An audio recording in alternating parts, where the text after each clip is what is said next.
With respect to Syria, we believe that as a starting point, the international community must enforce the ban on chemical weapons.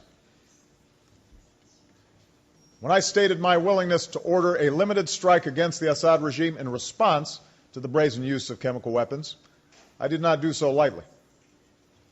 If we cannot agree even on this, then it will show that the United Nations is incapable of enforcing the most basic of international laws.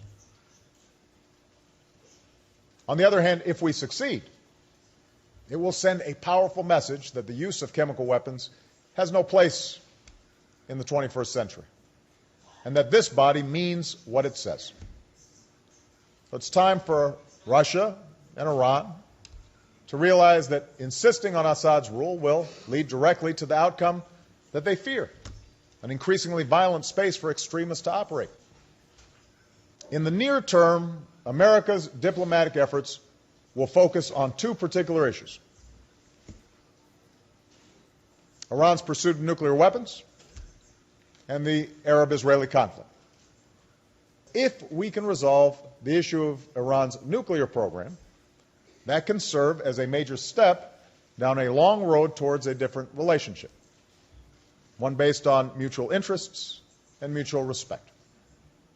The roadblocks may prove to be too great, but I firmly believe the diplomatic path must be tested. For while the status quo will only deepen Iran's isolation, Iran's genuine commitment to go down a different path will be good for the region and the world. The time is now ripe for the entire international community to get behind the pursuit of peace. Already, Israeli and Palestinian leaders have demonstrated a willingness to take significant political risks.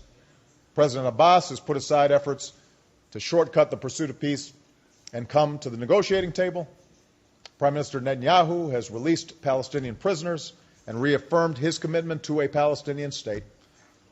The danger for the world is that the United States, after a decade of war, rightly concerned about issues back home, aware of the hostility that our engagement in the region has engendered throughout the Muslim world, may disengage, creating a vacuum of leadership that no other nation is ready to fill. Now, I believe such disengagement would be a mistake.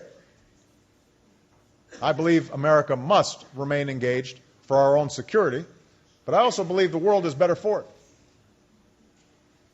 Some may disagree, but I believe America is exceptional, in part because we have shown a willingness, through the sacrifice of blood and treasure, to stand up not only for our own narrow self-interest, but for the interests of all.